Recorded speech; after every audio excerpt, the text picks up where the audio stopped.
Syukur ni ada orang tersalah konsep juga. Betul lah apa kau cakap. Memang betul net bro. Masa tu ramai juga masa tu. If I'm not mistaken, you were also placed in another country. That was like 2015. So I cakap, kenapa tak ada jual kat Malaysia? And then kenapa mahal sangat?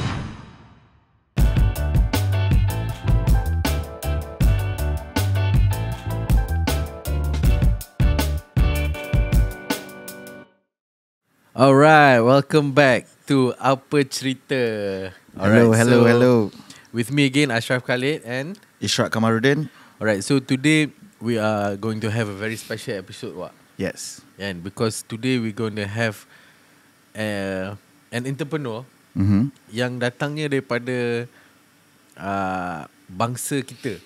Kebanyakan orang kata kan entrepreneur ni orang kata Cina je kan. Kan lagi-lagi kat Malaysia ni orang kata 90% is controlled by the Chinese. And then kalau kita tengok brands dekat 7-Eleven, kita tengok brand-brand dekat Watson apa semua ni, it's either it's an international brand. Correct. Ataupun it's a local Chinese brand. Yes. Tapi tak banyak yang kita tengok local Malay brand yang ada dekat all this kind of outlets. yang ada kat all this kind of outlet and doing like super well kan. Yep. So I think we are super lucky today. Kan, I think a lot of people would know the brand this man is carrying. Yes. Kan, tapi mungkin this man himself mungkin orang tak selalu nampak lagi lah. Kan, pasal dia always Behind the scenes and then you know always focusing on developing the business internally lah kan. So today we're going to have a special opportunity untuk bersembang dengan dia. So let's welcome our guest for today, Amir Syak. Hey, Amir Syakirin. Welcome, Amir. Syakirin. Yeah. Thank Welcome you so studio. much for having me. Assalamualaikum. Waalaikumsalam. Yes, very well. Rasa very excited to share. Untuk cakap, I think this is my first podcast. Selama ni asyik tengok je dekat YouTube kan. Tiba hari ni dapat setting macam ni. Rasa excited juga. Yeah. So thank you so much for making the time to be here. And then of course kenapa kita nak you ada kat sini, because I think I personally kenal dengan you and I've heard some of your stories. I think you know we've been quite close for a while, and then I tahulah you punya cerita-cerita, and I think even to me personally also your stories give a lot of inspiration to me personally. So I thought, you know, more people should know about this story so that kita semua boleh belajar daripada benda ni. Yes. Yeah. Right, I think itulah. I think niat I pun bila I think once you call, you cakap, oh, let's have a podcast and tell about share about entrepreneurship, share about your company. I think my niat pun is to give benefits to other people lah, bagi manfaat kan. So apa yang kita share hari ni, if you know ada seorang pun dapat benefit, I think dah worthwhile lah. Yes. Betul. And kita mungkin boleh ambil juga satu pegangan yang kita pegang kan, sebaik-baik manusia adalah manusia yang bermanfaat untuk ramai orang kan. So jadi insyaAllah semoga this particular episode akan bagi manfaat pada ramai orang juga. Yes. Alright, over to you Wak. Yep. So actually I met you quite some time ago, right? Yeah. Probably I think 5 years ago ada. 5 years, right I before think. COVID I think. Yeah. 2018 or when we had 19. the makan together with Idris, right? Our friend. Yeah. Yeah. So since then, right, Amir, apa cerita? Apa cerita? Alright. Masa that time is 2019, right? 2019 is the peak lah. I think is the peak before the MCO punya ni happen kan. Yep. But then since that, I think a lot have changed. A lot have changed in terms of the company, in terms of the business. In fact, in terms of the whole macroeconomy itself kan, semua dah berubah lah.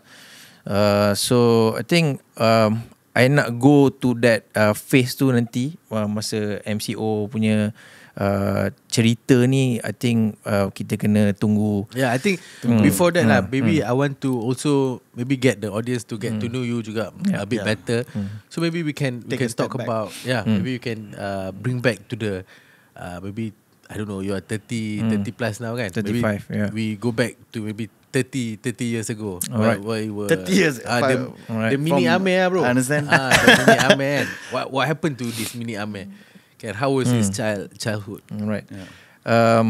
Yeah. I think kita jumpa, I think I pun dah lama juga kenal Ashraf. I think 6-7 years juga. 6-7 years juga.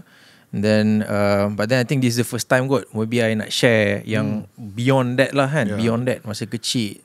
Jadi I lahir dekat Selangor. And my parents are both government officials. Mak saya cikgu, bapa saya custom. Custom. Wow. Jadi Is he still working as custom? baru pencen 2 tahun. Baru pencen 2 tahun. Jadi This is like the standard Malay family normally, yes, right? yes, average. Middle class lah. Yeah, middle class average. Happy childhood. So tadika, ingat my first tadika is tadika kemas. Tadika kemas. Patut lah rambut you selalu kemas. Tadika kemas. Dia memang daripada kecil lah diajar untuk kemas kan. Tadika kemas. And then kita masuk sekolah. Okay, my dad dapat kerja dekat Subang, which is custom kan. Custom masa tu. KLIA belum ada lagi masa tu. Jadi Subang Airport lah. Ya, Subang Airport. So kita orang pindah ke Subang Jaya lah. I jadi budak Subang lah sekejap. Subang Jaya. Ya, memang ada gaya hari-hari. Hari raya. Tapi tak sempat nak Subang sangat lah. So I think spend for 4 years sampai dah jam 4 KLIA buka. So So betul, sebab kalau I tengok you, I tak nampak you sebagai budak Subang. I nampak you sebagai budak Stema. Budak baik kan? tak sempat lagi lah masa tu kan. Tak sempat lagi nak menyumbangkan diri lah. So dah jam 4 je. Oh, dah jam 4 patut lah. Tak Betul. sempat. Kalau form 5 mungkin. Betul. Tapi masa tu ramai juga awet masa tu. Jam 4 pun. Just to clarify, Just to clarify kan. Ya betul lah. Orang kata budak Subang ni memang liar. Tak. Okay, itulah. And then dah jam 4 I pindah ke Nilai because KLIA kan. So my dad kena kerja kat KLIA. So macam tu lah, selalu government anak government staff memang kita akan pindah-pindah ikut where is bapak kita diletakkan.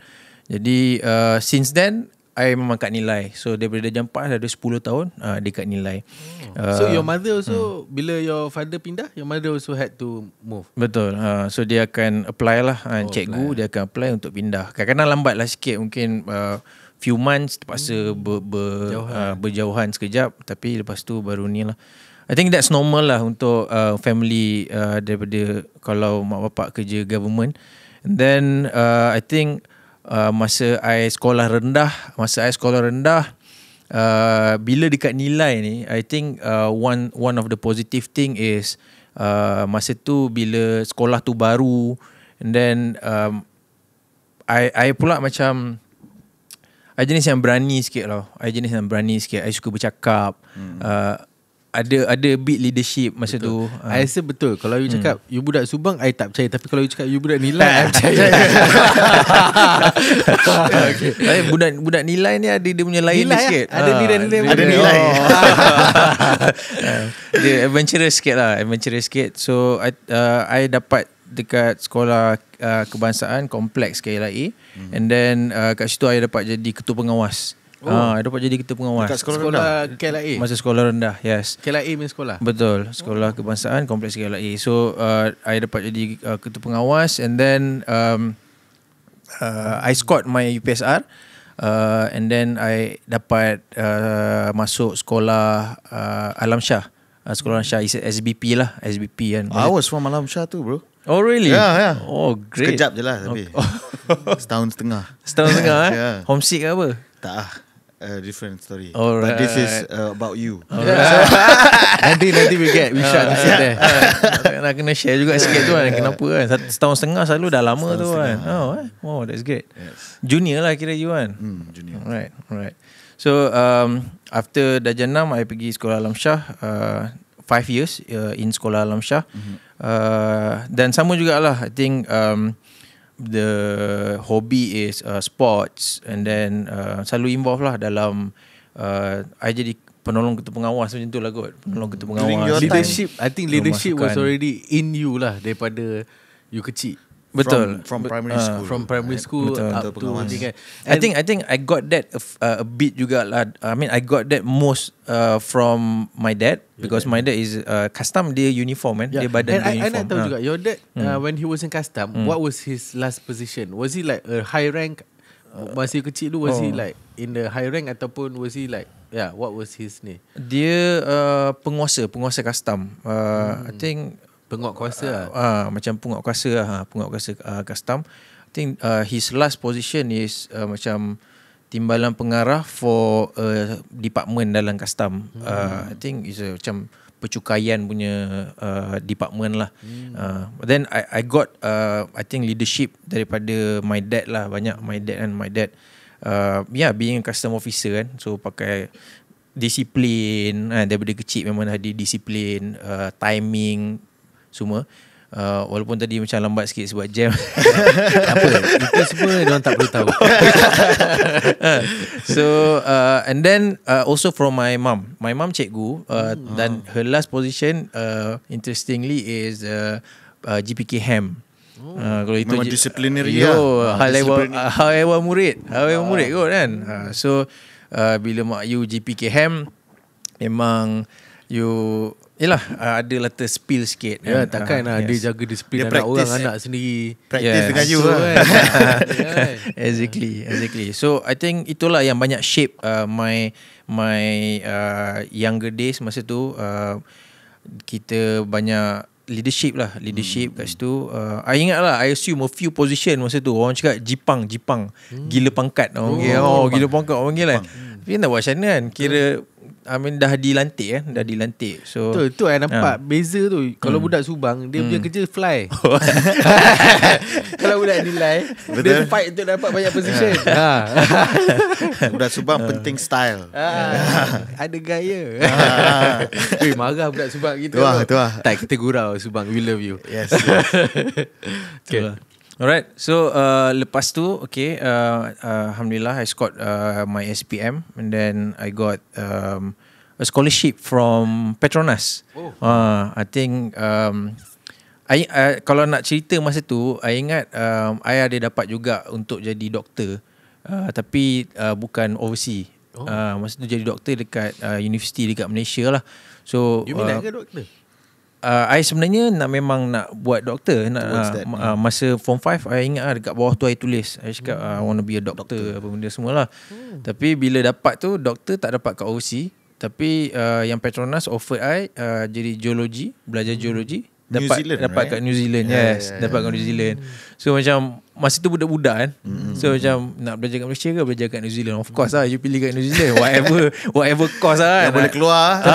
Tapi I feel like macam sometimes in life ni, sometimes this decision yang kita buat ni shape our entire life. You imagine if that time you decided to be a doctor. Today mungkin I jumpa you dekat GP. Dah lain lah. Yes. Kan? But you know, life decision is so important. Masa kecil tu bukan you tahu pun. Exactly. You main bantai je buat decision tu pasal nak pergi belajar kat New Zealand. Exactly. Betul. I mean looking back, if you connect the dot tu, I cakap this you rasa macam decision you buat tu macam yalah budak-budak kan, sebab nak pergi fly overseas dan sebagainya. Tapi dia shape you kan. So dekat New Zealand, I think that's the highlight of my younger days lah. And I think sama juga you kat Australia kan, Melbourne.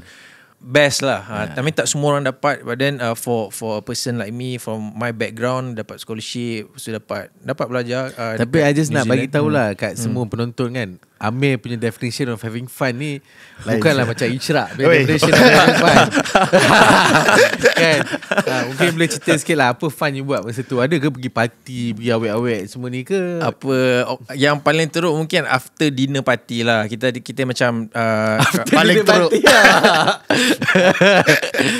I mean kita ada macam dinner club, macam kita masuk club Crushes Malaysian Student Association, CMSA kan. So dia orang buat dinner, annual dinner. So lepas annual dinner tu macam ada annual dinner party kan. So kita just join je lah dia orang kan. I mean Yalah, just join je lah macam tu kan. Just for fun je lah. Masa tu dah rasa berdosa besar. Kan, You pandang dia macam betul-betul orang alim. Memang betul orang alim. kita observe lah. I mean I like to observe people. So kita tengok dan okay lah. I think I had fun in New Zealand. Also I main rugby. I main rugby masa sekolah. And then Kat Alam Shah dekat Alam Shah memang rugby. And then kat New Zealand pun rugby is higher than religion. You know, it's higher than religion. All Blacks, right? Hari Ahad dia orang tak pergi Church dia pergi dia pergi rugby. So it's Perangai juga budak New Zealand ni. the scene there is crazy and rugby. I main rugby dengan orang New Zealand dengan Fiji masa tu. Samoa pun ada Tapi juga. diorang must be like so big, right? Compared to dengan you. But then You apa? Flanker? I full back belakang. So you kena tackle orang lah. I kena jaga lah kalau yang terlepas dan sebagainya kan. So and then dekat New Zealand juga I think sebab I ambil course geology tu tau. Bila I ambil course geology tu, dia lain sikit dengan I tengok lah ada budak ambil engineering kan. Nampak susah tau. Nampak memang betul-betul terpaksa nak study, terpaksa nak tekan dan sebagainya. Tapi geology ni nak cakap it's a very new thing for me. You belajar pasal batu balik, you belajar pasal volcano, you belajar then you banyak pergi field trips. Tu yang I paling suka. Itu pun shape jugalah my adventurous lifestyle. Sebab I pergi dekat New Zealand, I banyak panjat gunung ni pergi dengan kita punya lecturer nak cari batu. Oh, serious? Nak tengok Identify formation. Batu identify and all that. Yes. I thought you went for fun, tapi you pergi for exploration lah sebenarnya. Initially yes. Lepas tu bila I dah start appreciate, best juga panjat gunung, best juga ni. Masa tu I dah start suka lah. I start suka and then we went to like magnificent place kat situ. Ada satu tempat tu yang I ingat it's facing the Pacific Ocean. And then dia tempat tu berbatu besar. And then setiap kali the ombak tu crash dekat dia punya batu tu, macam ada small scale earthquake.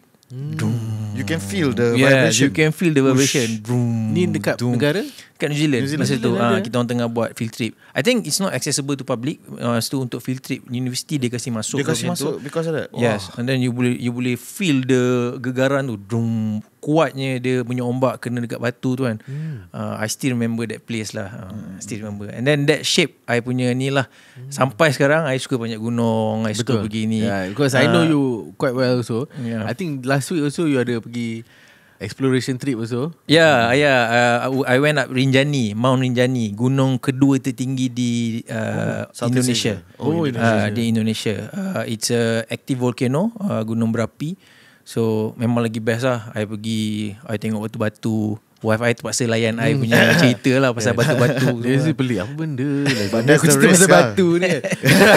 Ke dia ambil batu? Tak. Ada kurang-kurang. Batu lain tu. Batu lain tu. Alright. Lepas tu I habis I grad. Okay, I grad. Alhamdulillah. And then dapat kerja which is of course I have to pay back to Petronas lah. Yes, Petronas. So I serve up 5 years with Petronas. And then Masa you kat Petronas tu you buat geology juga ah? Yes.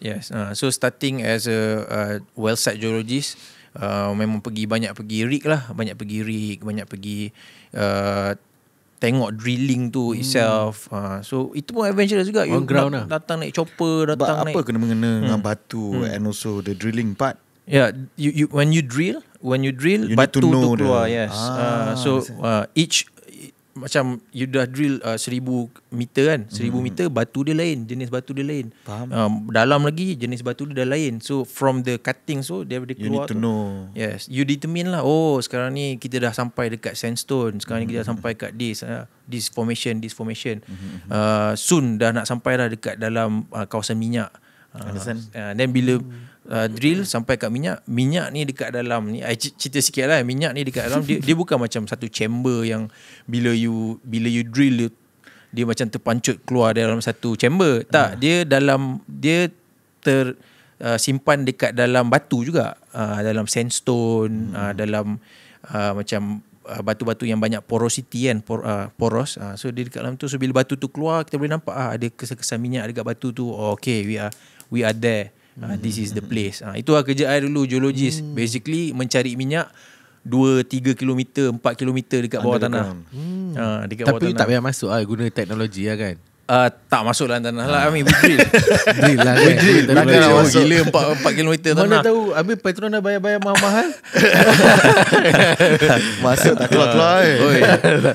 Panas pun kat bawah tu. And Panas. if I'm not mistaken, you were also placed in another country, right? Yes, I mean And this is a very Alhamdulillah, interesting country. Betul.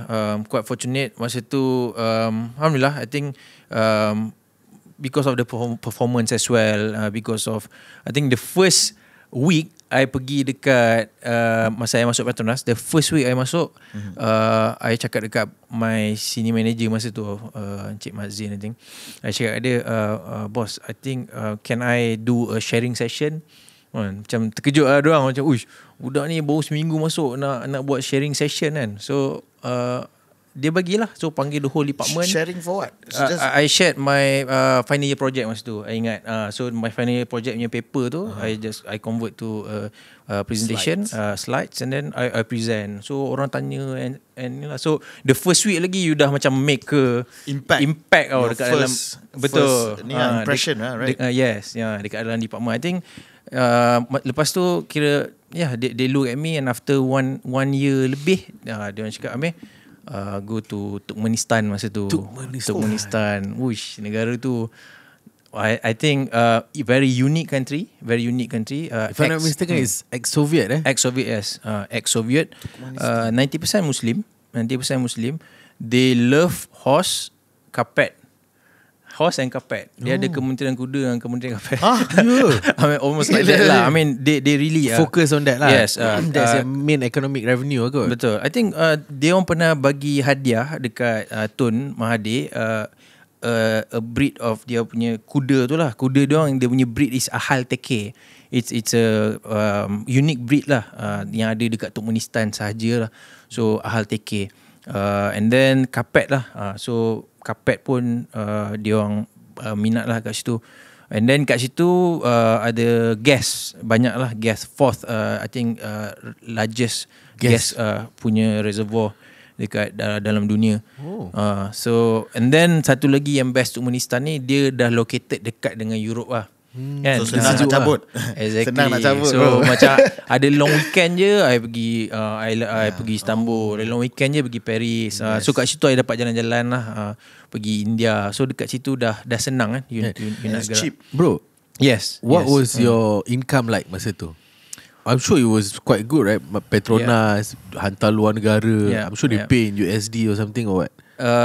Dia ada macam allowance lah, macam per diem, international allowance lah. So macam negara tu kalau lagi susah, maksudnya lagi mencabar negara tu, lagi tinggi allowance tu. Macam tu kan. So masa tu I think I double up my gaji lah masa tu. Mencecah lah belas-belas masa dekat Turkmenistan tu. That was masa tu I 24. Wow. 24, 25. Wow. So it's not impossible for a young person to you know. But I think it's not impossible. But I think you need the characteristic lah, bro. Yeah. Because how bukan senang kau nak dapat scholarship Petronas, betul, dapat betul. company macam Petronas tu to work with kan. And then for me, and then you dah masuk dalam Petronas pun banyak orang. Banyak orang. So you kena tunjukkan diri outshine, you. right? You kena macam tu Not lah. everybody gila masuk first week nak tunjuk presentation dia kan. and that comes with character. Correct, I think correct. daripada kecil punya perangai tu kan. Ya. Apa tadi, gila jawatan? Perangai gila jawatan. Gipang ni capap cari publicity. Itu daripada Alam Syah tu. Capap. Tapi capap ni is a good marketing, Bro, I pun technique. kena capap banyak kali dengan orang tu. Orang kata Ashraf kau cari capap lah. Kan? But they don't know. That is marketing. Capap is cari publicity. It's personal branding technically lah. Betul. Right? Yeah. Betul. Some way benda tu dia jadi macam benda yang tak bagus lah. Masa kat sekolah, masa kat ni kan. Tapi I don't know. And at that time kan bro, were you already I know you are married to Hanis at quite a young age. Maybe you can tell us about Okay. about that? So I met Hanis sebenarnya masa kat New Zealand. Masa kat New Zealand. So kat New Zealand I met Hanis, tapi kita orang tak ada apa-apa lah, macam just kawan je lah kat Facebook macam tu, tegur-tegur, komen-komen. And then masa I balik Malaysia, dah kerja barulah macam nak cari wife kan. Masa tu baru contact dia balik. So contact dia balik, and then things go smooth, alhamdulillah.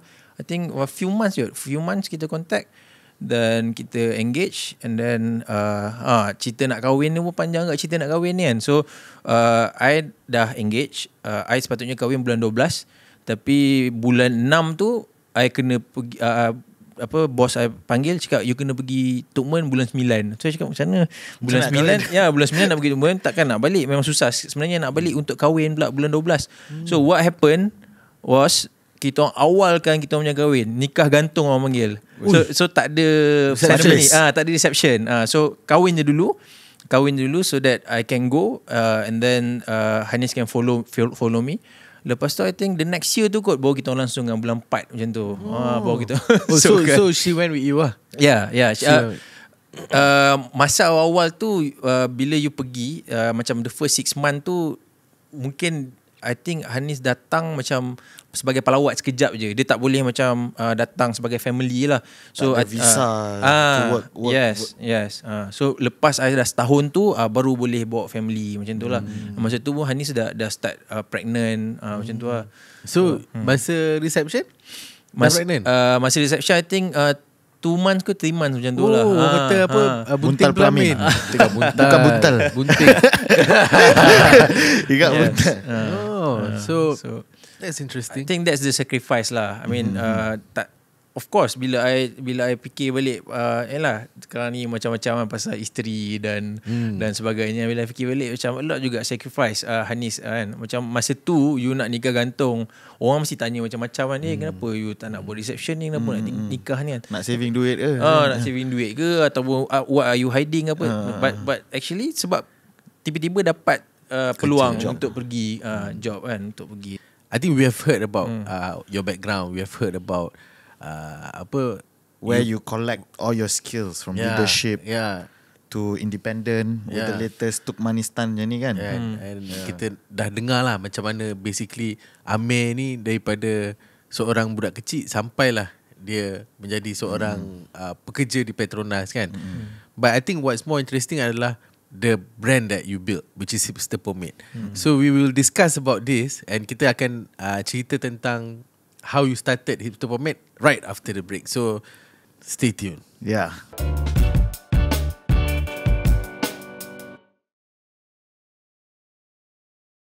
Alright, welcome back to Apa Cerita. We've heard the early story of Amir and Syakirin, but now we want to go straight. We want to dive in straight into the turning point. The turning point ataupun the why suddenly entrepreneurship, man? Yeah. Dah panas kita dah warm up tadi kan. So kita akan masuk yang panas sikit lah. Dah masuk gear 3. This is the part yang interesting of entrepreneurship. Ramai orang tanya I soalan ni, and then my answer has always been the same. Yang pertama is passion. Memang I suka buat business. I ingat dulu daripada sekolah, setiap kali hari kantin atau hari carnival, I suka lah buat. Yang paling ingat sekali cerita yang I paling ingat ni lah, I buat ice blended Oreo. Ice blended Oreo. Waktu tu tengah inting lah, ice blended Oreo, memang penuh orang beratur lah kan. Masa tu macam benda baru lah. Masa tu macam benda baru lah, top lah masa tu kan, ice blended Oreo. Tapi nakal sikit lah masa tu, sebab I beli Oreo tu 2 biji je dekat depan tu. Belakang I guna cream O. For better margin. Lagi murah. Orang kata kan, Melayu tak pandai buat bisnes, Cina pandai buat. Ni kerja Cina. Style-style macam ni kan. Aduh.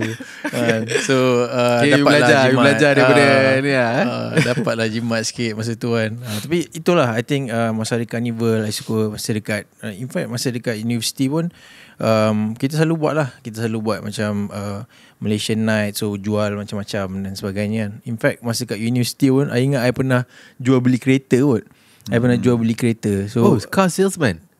lebih kurang macam dekat situ masa tu in 2008-9 tu Trade Me dah jadi inting dekat New Zealand. So Trade Me ni macam Shopee lebih kurang, but then you know kereta pun you can sell on Trade Me. Wow. So apa yang I buat is I beli kereta yang macam murah, kita basuh, kita wax ke apa semua sikit, dan kita jual lah with some $500 or $1,000 New Zealand punya profit lah. Few times juga dapat buat macam tu. I buat dengan kawan I. Berapa profit? $500 to $1,000 New Zealand dollar. Satu kereta. I pernah ingat I beli macam Honda Civic 1988. Memang kereta lama lah. Kereta lama. I memang kena pergi naik bus, ambil dekat mana few hours from my university lah masa tu. So kita pergi ambil, bawa balik dekat Christchurch, and then basuh, kita apa sikit lah, kasih make up, polish balik apa semua, and then jual balik. I dapat double lah, ingat masa tu 800 I beli, I dapat jual 1,600, 1,600. So memang I suka. Kereta je 1,600 kat sana Ya, kereta murah dekat New Zealand. Berapa kalau 1,000 New Zealand dollar tu 5,000 convert to ringgit? 3 lebih. 3 lebih? 3 lebih. Masa tu 3 lebih. Yes. So kat situ I dah start buat, and then I ingat ada satu venture yang I think I kena mention juga kat sini is Dragonfly Gloves. I think that is the first brand I buat, Dragonfly Gloves. So kita orang jual glove. Kita orang jual glove. Masa tu I dengan partner lah, seorang. So masa tu kita orang nampak there's a gap. Masa tu market dekat New Zealand adalah dia orang pakai glove. Negara sejuk, so you need to pakai glove, tapi glove diorang tak stylo. Maksudnya tak ada fashion lah. Macam hitam je, pakai glove pun hitam. Especially the woman lah, So masa tu tengah in masa tu adalah cerita Gossip Girl. Kalau you ingat lah cerita Gossip Girl kan, Blair Waldorf kan, semua tu kan. So diorang memang fashion semualah, ada glove yang ada ribbon lah, apalah jadah semua. Yes. Apa kita buat, kita screenshot tu, hantar dekat China, suruh China buat, hantar kat New Zealand. Is that your own brand or? Yes. Masa tu kita buat brand tu sendiri. Oh, you created the brand? The Dragonfly Glove, yes. Wow. The Dragonfly Glove. So dekat New Zealand, Dragonfly Glove. I think kalau Google pun ada sekarang. I think blog post lah macam tu. Dulu kita berniaga guna blog. I thought you jual barang tu. You are actually the founder. Fabricated from factory from factory. So kita screenshot. I ingat lagi lah, kita macam, ni cantik ni, kita screenshot, kita hantar dekat China masa tu. China buat, and then hantar ke New Zealand lah, selling like hotcakes, macam goreng pisang panas lah. Memang kita punya, yelah, orang lain tak ada jual, tak jual. Margin bagus lah. Margin bagus. Beli RM1 jual berapa? $35 masa tu I jual. Tak, maksudnya beli kalau I think beli dalam $4, I ingat lagi. Waktu jual $35? Ya, jual $35, $27, 80%. Masa tu kira masa tu memang best lah. I pusing New Zealand 4 kali, pergi Melbourne, pergi Brisbane, Gold Coast, semua kita jalan sebab kita business kan. So kita ada extra income masa tu dekat New Zealand. And then yang bestnya masa tu is I pernah dapat a few customer daripada US. Wow.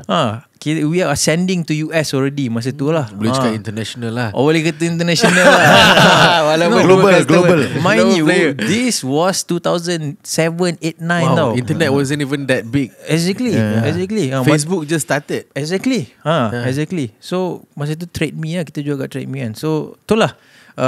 Kat situ I belajar branding, I belajar pasal produk. But then of course I kena serve Petronas, and so that's the Petronas punya story. Tapi benda tu still ada dekat my heart lah. That was your first business? Yang betul-betul yes, product. Did you make your first million there or no? Tak. I think almost 100,000 jugalah punya. Buat habis bro, travel. Buat habis travel. And then I remember lah, I think masa I dapat kerja dekat Petronas, I tak ambil pun my first gaji. The first gaji I bagi semua dekat my mum. Sebab I still boleh support diri I from the business punya duit lah masa tu, I ingat lagi. And then lepas tu macam I think half kot gaji I bagi my mum. Waktu tu yelah gaji kita 3,000 4,000 kan. So I still boleh support lah. So lepas tu I kena support Petronas, tapi I punya jiwa memang ada berniaga. So I think masa I lepas balik Turkmenistan. So I balik Turkmenistan 2015 hujung tahun, 2015 hujung tahun. So masa tu ada slow down sikit dekat dalam oil and gas punya industry, market kan masa tu. And then so I macam stuck sekejap kot 2-3 bulan untuk wait for the next project. But you were working still lah. Betul. Gaji masuk lah. Gaji masuk je. Cuma kerja tak banyak lah. Masa tu kita banyak buat co-curriculum punya kerja lah. Ingat lagi lah masa tu kita buat conference, kita organize conference untuk oil and gas dan sebagainya lah. So cari kerja lah. Tak ada kerja, cari kerja. Cari kerja lah. Kita jenis nak kan, orang yang tak boleh duduk diam lah orang cakap kan. So dan masa tu Raya tahun 2015. I think Raya masa tu bulan 10. Lambat lah Raya masa tu. I balik kampung. And then I jumpa my cousin. So my cousin ni dia tunjuk satu benda kat I. Cakap apa benda ni? Pomade. Oh pomade. Beli kat mana? Masa dia beli online. It's from US. It's a brand from US lah. Berapa kau beli? RM65. Mahal lah kan. Tambah shipping semua 80 ringgit masa tu. Lepas tu kita ompau lah, of course lah, empau lah. Semua pakai semua pakai lah. Zaman tu I think orang kenal lah kot Bell Cream. Ya, zaman Bell Cream kot kan. Zaman Bell Cream. Belum pomade lagi lah. Belum pomade lagi. So I think that's one of the first pomade lah yang masuk kat Malaysia masa tu, 2015 macam tu kan. So I cakap, uish kita pakai 3 days kita pakai, best. I cakap, best lah ni kan, tak pernah rasa. I've been wearing a lot of minyak rambut, hair products kan. Apa mousse lah, krim lah, gel, spray, macam-macam kan. Tapi bila I pakai pomade macam dia punya wangi, dia hold, rasa ringan, senang nak basuh. Basuh cepat hilang. Exactly. Kan, basuh cepat hilang. So I cakap, kenapa tak ada jual kat Malaysia? And then kenapa mahal sangat RM80? Macam mana student nak beli, semua nak beli. So I start nampak gap tu kat opportunity. I start nampak opportunity kat situ. You always see the gap daripada New Zealand pun you nampak the gap. So nampak opportunity kat situ. Lepas tu I start buat research lah. Tengok macam mana nak buat. I ingat lah I masak dekat dapur my mum. Bising juga my mum cakap nanti orang termakan ke apa ni kan. Maksudnya you masak pomade sendiri? Yes, I masak pomade tu sendiri. Mana you belajar? From YouTube? From internet. Masa tu YouTube belum ada lagi yang tunjuk masak. I think I got from the recipe lah. Ada orang belajar dekat dalam macam chat room lah macam tu kan. So kita belajar dan try masak 2-3 batch and then dapat it works batch yang tu. So okay, masa tu 2015 I start buat sambil bekerja masa tu. So I bekerja habis pukul 6 malam tu I buat my business. I did that for 6 months. Masa tu memang gila lah.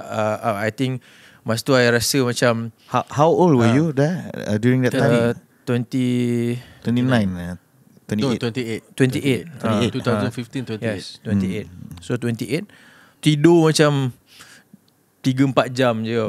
I ada pernah post lah ni, kalau you guys scroll back to my earlier Facebook post, you akan nampak I tunjuk lah masa tu macam mana I punya daripada pagi pergi kerja, balik pukul 6 tu, lepas continue masak sekejap, lepas tu pack, lepas tu letak kat barbershop. So one of the first things is ni dah masuk macam nak buat Hipster Pomade kan, tapi sikit lah maksudnya is passion lah.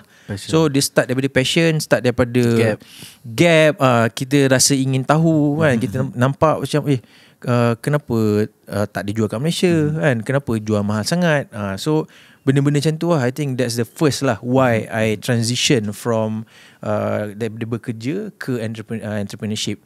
Second juga sikit lah yang I rasa menyebabkan I bertukar juga adalah time with family lah. I experience working in Turkmenistan. The first year tu I tak bawa my family kan. Iman semua tak ada. Iman semua tak ada. Masa tu I rasa lah macam balik je 3 bulan dia dah besar. Balik lagi 3 bulan dia dah 6 bulan. Kan? So I dapat, you can see the difference kan, lagi-lagi masa kecil tu kan. Yes. Must be heartbreaking juga to see like tiba-tiba dia dah. Betul. So I mean for me I think I tak nak macam tu. For me I tak nak macam tu. I mean I have a lot of friends yang okay macam tu. It's okay. I mean I respect them. I respect them. But then for me I nak try find a better way to spend time with family. Understand? Yes. So that's the two reason lah. More time with family. Yang first kali is passion lah. Passion for money. For business. Memberi manfaat kepada orang lain. Itu lepas tu baru belajar kan. It always starts from money. So memberi manfaat ni macam tu lah. I mean kita nak bagi daripada harga 80, macam ni nak bagi harga 20 lebih. And at least student boleh beli, at least normal people can buy. Accessible. Normal people pun boleh nampak handsome. Yes. Dia dapat handsome, mungkin perempuan tengok jatuh hati. Jatuh hati kahwin dapat pahala. Dapat juga saham you sikit. Bina masjid. Betul. Just because rambut dia still standing. Just because masjid pertama kan. Masjid pertama kan. Masjid kedua dapat pahala juga kan sebenarnya. Dapat pahala, tapi benda macam ni kita tak payah discuss kan. Pasal benda sensitif bro. Tengah panas kan. Tengah panas. Alright. Okay, so itulah disebabkan yang menyebabkan I transition. Maybe you can tell us a bit about Hipster Pomade tu sendiri. Kan? And I think you were one of the first brand hipster pomade brand dekat Malaysia ni yang locally made. And then I also remember at that time I knew Hipster Pomade. Maybe you can bring us to macam mana you naikkan Hipster Pomade tu. But at the same time I remember also tiba-tiba there was like cendawan tumbuh banyak gila pomade. And then I remember even Wak Doyok had his own pomade. Yep. And I don't know, that was one of your competition. Maybe you can talk about the rivalry with those brands juga, and what happened to that brand, and mungkin after that also I saw how you pivoted. Kan dulu mungkin you, if I'm not wrong, you started with barbershop. Yes. And then you went into agent juga. Yes. And then you pivoted into retail. Yes. Maybe you can bring us through this. So cerita daripada masak pomade, and then I think one of the first thing yang I buat is I memang guna kita punya orang sekeliling lah. Kita utilize ataupun kita cooperate lah. Cooperate kan dengan orang sekeliling. So antara one of my first customers, my friends from my school, daripada sekolah dan kawan-kawan dekat tempat kerja. So memang dia orang ni. So dia orang beli, dia orang pakai, dia orang suka. And then start lah dia orang macam macam mana kalau aku nak beli, aku nak jual dekat office aku. So start macam tu. So and then while doing that as well, I letak dekat barbershop juga.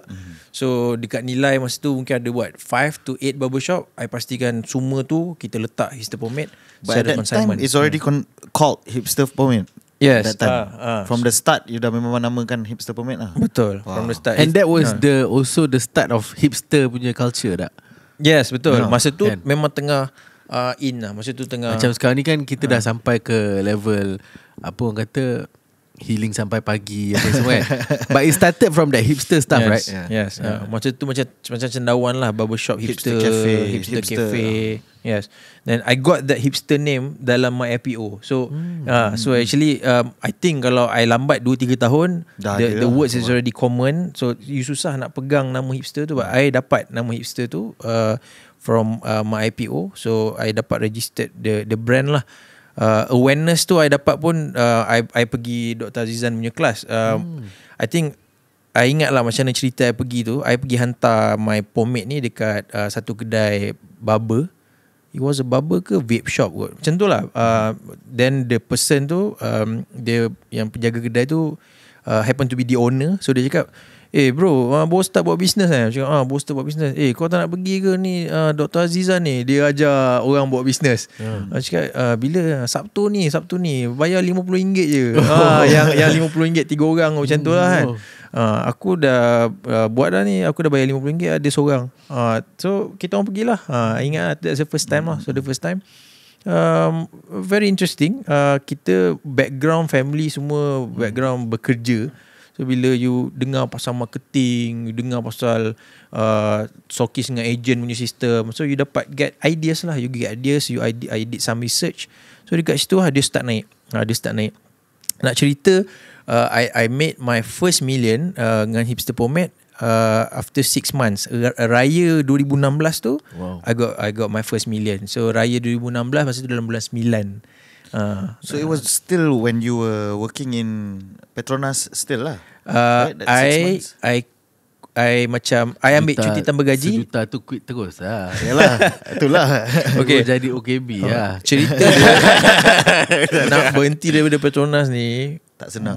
Tak senang. My family semua, of course lah kan. I mean, you are working well Gaji and everything. $11,000 kau. Why are you doing this kan? My mom, my dad semua macam yelah against it lah. Dia pun bukan nampak punya bank account masa tu. Yes. Masa tu pun belum banyak sangat lagi lah kan.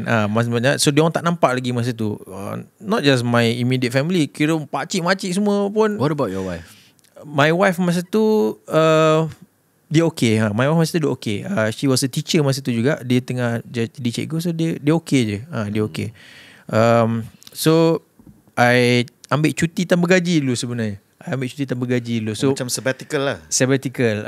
So just to chase my passion lah, I cakap kan. Sabbatical. So basically I tak lompat dua-dua kaki lah. I pun jenis tak berani kan. So I jejak satu kaki dulu. And then when I got my first million, then baru I letak jawatan lah. So first million Raya 2016. Masa tu dah kena bakar kan. Apa lagi kau buat kerja, pada tu kau fokus buat bisnes kan. Ya, masa tu circle pun dah berubah. So kita dah kawan dengan entrepreneur masa tu kan. And in fact actually if you don't mind, that was when I met you also. Yeah. Okay, I remember it was I think Millionaire Marketing Mastery. Yes. When you just started. One of the course. When you just started. No. At that time, he left and then he came back. Bukanlah left. I mean, I think bila kita belajar ni, after kita dah dapat certain thing, kita nak pergi buat. Yes. Betul tak? And then at that time, he came back and then masa tu nama dia dalam tu gempak bro. Nama Amir Syak ni, kita panggil dia Amir Syak. Amir Syakirin kan. Amir Syak ni memang kat dalam tu nama dia gempak lah. Macam antara student yang Capak lah. Capak. Top student bro, lah. kalau ada event apa bro, dia berdiri bercakap. Dia bercakap lah. Kita mesti nak tanya soalan je. Orang yang suruh ke you yang tak ada, minta berdiri? Memang macam tu. Dia macam tu. And then at that time bro, when he stood up, and then he was sharing his learning point now. Apa yang dia dapat daripada apa yang Doc cerita tau masa tu. And then dia cakap, aku macam, Mamat ni bijak gila. And then that's when I macam, I swear bro, that's why I macam, I nak cari Mamat ni. And then I jumpa you kan. And then I tegur, I buat macam kawan terus. Yes. And then from there we started becoming friends. And then you know, we became so close, sampai kita pindah dekat rumah sebelah-sebelah. Pergi subuh sama-sama. Pergi subuh sama-sama hari-hari bro. I remember that time. I remember great that time. And at that time remember kita punya lagu. Ada lagu. Manusia kuat, itu kita jiwa yang kuat. Dia ni gila. Pergi subuh pagi-pagi. Pasang lagu tu kau. Memang kita tengah hype gila masa tu. Hype untuk lagi subuh. Okay lah. Not just hype lagi subuh, hype about life. Hype about life masa tu. We were like really chasing apa yang kita nak. And we were so aligned with our goals. Yes. And then Crazy times.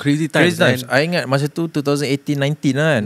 So that's, kalau nak cakap, that's the peak lah. That's the peak. Hipster Pomade. So sales naik. And then circle betul kan. Dengan Ashraf, dengan ada entrepreneur. So alhamdulillah, my staff pun masa tu daripada 5, 6 naik sampai 20 something. So keep buka new market. So export. Yes, ada. Masa tu Indonesia, Korea ada yang contact, hantar, Brunei, Singapore, Maldives ada. I remember Maldives. Yes, Maldives. South Africa ada. South Africa. So and mostly pun dia dapat. Ini bukan macam hantar glove 2-3, ni hantar kontainer. Belum lagi kontainer lah. Yang contact tu adalah barbershop selalunya. Yang contact tu barbershop. So dia ambil dia stockist punya package lah, macam few thousands punya package. So macam tu lah. Cuma kita tak sempat nak go sebab MCO lah. MCO, all these barbers pun dia orang pun tutup squeeze ke ataupun problem kan. Tapi belum MCO tu lah, kita cerita pasal masa naik tu kan. So masa naik tu I think pasal persaingan. This is I think a good topic lah, pasal persaingan. So of course ada orang suka persaingan, ada orang tak suka persaingan kan. Ada orang persaingan ni sebenarnya lagi bagus buat dia lagi buat lagi nak ke depan, atau buat dia lagi efficient, buat dia lagi you competing yes, you kena ada competition punya spirit tu kan, competition punya spirit. So I ingat lah masa lepas few months I keluarkan Hipster Pomade, dah ada stokis dengan agent masa tu. Wak Doyok masa tu kan, kawan Ashraf lah, Wak Doyok kan keluarkan pomade dia kan, Wak Doyok pomade. It's okay, it's competition kan, so it's a free market. So I ingat lah stokis dengan agent I cakap, macam mana ni man, Wak Doyok. So you started first lah? Yes, jauh sebelum lah. Few months lah, I think 6 months tu. Tak lama lah. So dia nampak the trend, and then dia pun tengah trending, and dia pun masuk market tu lah. Yes, and bukan dia saja, tapi this particular cerita pasal Wak Doyok lah. So I macam masa tu follower dia macam 1 to 2 million macam tu kan. I macam wow, macam mana I nak fight ni kan. Tapi kita relax kan, kita belajar. So and then I nampak I kena ambil satu influencer yang lagi tinggi follower daripada Wak Doyok. So saya masalah kan. So Tapi I did, siapa yang follower lagi banyak pada Wak Doyok masa tu? Masa tu Captain Ejas, Fatah Amin. Fatah Amin? Yes. Masa tu dia tengah popular dengan Suryati Mr. Pilot. Yelah, Lofa main time dengan Lofa. Boleh cerita Sorry Lofa. Itu cerita dengan podcast you lah. So masa tu I terus jumpa manager Fatah Amin, and he happens to be dekat dalam circle Dr. Azizan juga. Fatah? Manager. Dia manager. So I deal dengan dia apa semua lah. Masa tu kita pun tak adalah duit sangat nak bayar ratus ribu kan. So I deal dengan dia a minimum punya ni lah. As long as Fatah pegang Hipster Pomade, kita dapat tangkap gambar. So untuk bersaing lah dengan Wak Doyok kan. Tapi yang I think yang benda yang kita buat betul masa tu adalah kita gunakan kuasa viral. So apa yang buat masa tu, Suryati Mr. Pilot was at the last episode. So habis weekend tu, last episode, orang semua cakap kena ada sambungan ni, Captain Ejas dengan Lofa apa semua kan. So the tengah hot lah topik tu. So apa yang buat, cakap okay, jom kita buat satu short movie macam Suryati Mr. Pilot ni. So Fatah Amin pakai baju pilot. Kita pergi dekat simulator tau, macam betul-betul dalam cockpit kapal terbang lah. So I jadi pilot punya yang second man tu, yang first officer. I jadi first officer. So bukan captain lah, dia captain. Dia captain lah. So dia kita adjust. Lepas tu I ingat lah, you boleh search video tu. Video tu macam sambungan, kononnya macam sambungan daripada tu. So bila kita release video tu kat page like Syak Keli, M-Star, dia terus macam wildfire lah. Orang cakap ini apa ni sambungan ke apa kan. Tapi last kali tu dia keluar Hipster Pomade. Tapi Lofa tak ada. Lofa tak ada lah masa tu. Kalau pakai Lofa tu bersih lagi tinggi.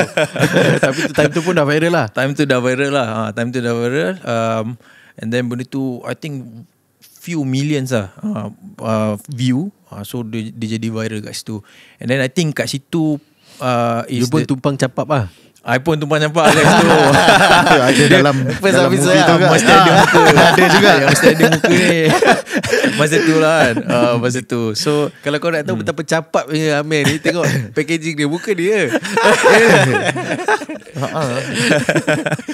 I tak ada misal tu lah. Alright. So itu ambil inspirasi Wak Doyok aku. Itu macam hipster lah. Kalau orang panggil hipster, orang akan terbayang tu. That kind of hipster punya icon. Yes. Okay, let's go back to the macam mana tu kan. So Fatah tu, I think that is the right thing I do lah.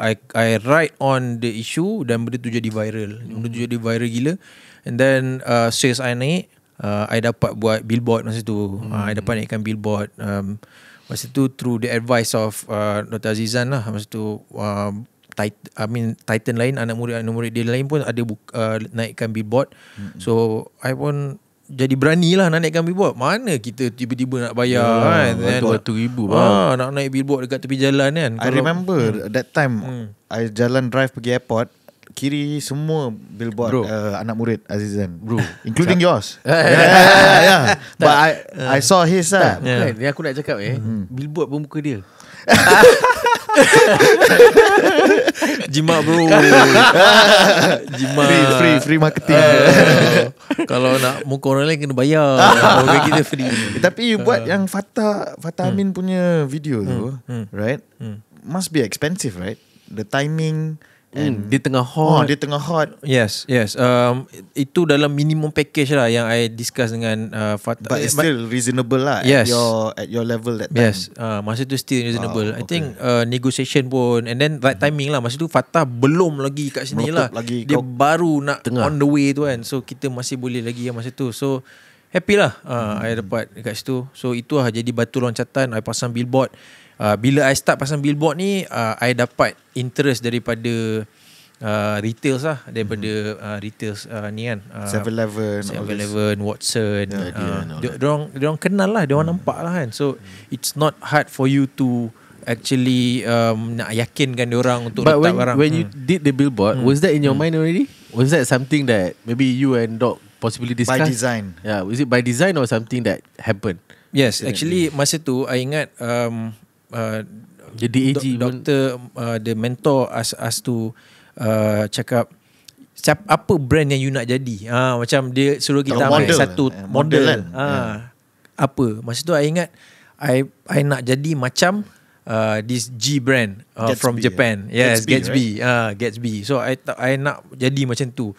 So bila nak jadi macam tu, I tengok Gatsby ni dia jual kat mana dan ni. So adalah sebenarnya end point I nak jadi macam tu. Tapi masa tu I masih buat dengan stokis dengan agent lagi. So kita terus dengan stokis dengan agent. The first I think retail yang kita masuk adalah Sasa. Sasa. That's girl, right? Yes, that's girl. Tapi masa tu kita nak try kan, kita tak nak masuk 500 banyak kan. So dalam 30-an. Sebab Sasa pun ada jual sebenarnya pomade. Pomade for boys. Yes, for boys, for men. So kita masuk dalam 30 lebih. So, kita try, tengok macam mana sign agreement, macam mana nak hantar, macam mana dia punya payment stuff semua. So I learn a lot dekat Sasa. And then baru kita climb. The second one I masuk adalah My News. My News, and then baru Watson. So kita belajar sikit-sikit lah. So masa tu that was in 2018. 2018. So you dah start masuk retail lah masa tu. Dah start masuk retail. And then of course I think stokis dengan agent ni sampai sekarang ada. Of course I tak macam tak stop kan dia, tak discard orang. Sebab I think for me market berbeza kan. Market berbeza. So ada orang beli pomade dekat barbershop, ada orang beli pomade dekat Watson, ada orang beli pomade online, ada, you know, it's the more you can tap the availability, the better lah, right? Betul. Tapi it's really up to the person juga. Ada yang tak dapat terima, ada yang cakap, "Meh, asal kau jual dekat Watson ni, orang lain dah." Cakap, tak semua orang pergi Watson. I mean, you just do your thing. People will still buy from you. Actually, a lot of people, dia ada this barrier dalam mind dia. Tapi sebenarnya kalau dia be creative about it, dia boleh letak je kat barbershop mana dia nak letak. Exactly. Betul tak? Dia boleh letak je kat mana-mana kedai yang dia rasa bersesuaian, yang lelaki pergi. Betul. Vape shop, whatever yang dia ni kan. So for me, actually, sometimes people see glass half empty, sometimes people see glass half full. Yes. Kan, it's perspective. And then in fact, bila barang tu dah dekat Watson, sebenarnya lagi senang you nak jual. Dia cakap, barang ni dah dekat Watson kot, macam tu kan. Credibility lah. Credibility. So but then masa tu I dah nampak start slow sikit lah. I punya stokis agent dah start slow sikit. So it's a smooth transition jugalah ke retail. Smooth transition ke retail. Tapi I nak cakap, sampai sekarang ada lagi stokis yang ambil dengan I, dan dia orang hidup je. Yang kat Kedah, yang kat Johor, dia orang okay je. So the smooth transition to retail. Smooth transition to retail.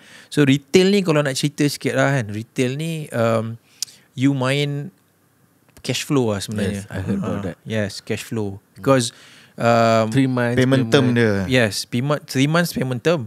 But then you have to ready. Okay, I bagi contoh, bulan 1 you letak 100,000 beli barang. I mean buat barang kan. So 100,000. So siap mungkin bulan 3 kan. 100,000 you dah letak lah kan. So bulan 3 siap. Lepas tu masuk warehouse you, bulan 4 baru hantar ke Watson. Bulan 4 hantar ke Watson, 1 bulan, bulan 5 baru terjual. Bulan 5 terjual, bulan 8 baru dia bayar. You bayangkan 100,000 Satu hari. you Satu tahun. Setahun. almost almost 8 a year. months lah. Yeah. That's why the barrier to entry for retail is very high. And then I think that's where you punya ilmu pasal financing is very important lah. That's macam mana membezakan business yang you buat main-main dengan you buat serious punya business is you kena ada management account, you kena tahu sales you, berapa untung, berapa rugi you. This is what I learn jugalah daripada circle, daripada mentor yang ajar kita. So I dapat that basic. So bila masuk retail tu, I do a few of dapat loans from SME Bank. I dah paid off dah this 500,000 kan, alhamdulillah. With some untung lagi untuk SME Bank kan. So you know, it So was SME boleh bagi lagi lah. soon lah kita nak buat international expansion lah. And shout out to SME. Also tekun ke lah. Tekun. Dia depends lah, ikut projek. Tekun masa I nak masuk My News, kan. SME masa I nak masuk Watson. Sebab yalah, setiap kali you masuk tu cash There's flow an you investment. hard I sikit think I nak pause sikit. I Alright, nak cakap alright. pasal benda ni. I rasa a lot of people don't realise that when you start doing business, sebenarnya there's a lot of government agency that can actually help. Yep. Betul Tak? Betul. Tapi banyak orang macam, I think especially Melayu kita banyak tak take advantage of this. Exactly. I think macam you cakap lah, kira how you perspective you kan. Bagi I, why not? I mean dia buat program, you pergi je lah. You pergi, you I dengar. think banyak orang kita, I'm sorry to say kan, tapi banyak orang kita dia malas nak buat accounting, malas nak buat management account sampai semua ni. So they don't have the basic To masuk. requirement nak masuk. Yeah. Betul. Sebenarnya bukannya dia orang tak boleh bagi. Sebenarnya the requirement you have to meet Is the barrier is for the them. barrier. Yeah. Tapi kalau you tak ada that requirement, then anybody can just buat suka hati. Betul. Kan? Betul. So I think maybe this is also untuk bagi semua orang kesedaran juga that actually kalau you buat business secara betul, there is a possibility untuk you dapat help from many people. Not just kata kerajaan, but also private investors. Yes. Kan, Yes. angel investors. When you manage it well lah. When you manage it And- well, you have the numbers, you have the figures. Because there comes a point masa you nak expand tu, you will need all this, Of course. all this funding. And a lot of people cannot expand because of that lah. Betul. Disiplin tu lah. Maksudnya financial discipline tu dia tak buat. And satu lagi mungkin dia just malas untuk ambil tahu lah. So kita kena capap sikit sebenarnya. Tunjuk muka, you know. Kena always angkat tangan tanya, you Yes, know. yes. So this I think entrepreneur kena ada tu. Betul. Kan? Nak tak nak you have to cap Be up. different. You kena be You different. have You to kena lah. capap. Yes, You kena yes. tunjuk. Kalau you jenis tak nak tahu, tak nak. And then sampai situ je lah mungkin kan. And of course, to get any help apa semua, networking is very important. Wanting to be around people is also very important. There are some introverts that don't like to be around people, tapi you have to just lawan lah. Yes, Kan? yes. Masa you tengah pakai topeng entrepreneur, you jadi entrepreneur kan. Walaupun you introvert. So itulah good times. Sales daripada Watson kita masuk 2018, 2019 semua naik. And then I masuk 7E. 7E is the huge lah. Sebab dia ada Like 2,000. Yes, 2,500. You masuk semua. If you were to masuk, you have to masuk No. semua. Boleh pilih. Can you choose? Boleh pilih, tapi I pilih untuk masuk semua lah. Sebab masa tu I dah ada success story from Watson. So kita dapat masuk semua 2,500 dan tu lebih kurang kan. And then kita sign dalam hujung tahun 2019. Masa tu dah dengar dah Wuhan ada benda lah. Masa tu kan I macam tak apa. So kita naik billboard. Lepas lepas dah sign tu, kita naik billboard. I remember that time. I saw as well. Available at Kita purposely buat tu, nampak. flexing that you have everywhere. Yes. Oh, you nampak I nampak. Oh, Because kena lah. my drive to the KLIA, airport. bro. Yeah. Oh, yes. Memang Hari-hari kena terpaksa hari-hari tengok. kena tengok. Orang, all you guys punya billboard every day, man. Alright. Yeah. So 2019, early 2020, February I ingat. Kita masuk 7E. Oh best. So kita masuk 7E. Of course kita dah spend duit tu untuk masuk 7E untuk furnish all the yalah, like the POS macam dia punya point of sale punya desa, right? And then SKU berapa biji kita letak, mungkin 10 satu, then ada 2,000 7E, ada 20,000 kita kena ready, tapi bukan 20,000 je, sebab next month tu dia akan order lagi. You need to restock punya ni kan. Plan the purchase lah. Plan the purchase. So we have spend a lot lah. Masa tu spend a lot dekat stock satu, spend a lot dekat marketing satu untuk uptake daripada 7E kan, untuk uptake 7E. And then COVID, MCO happen.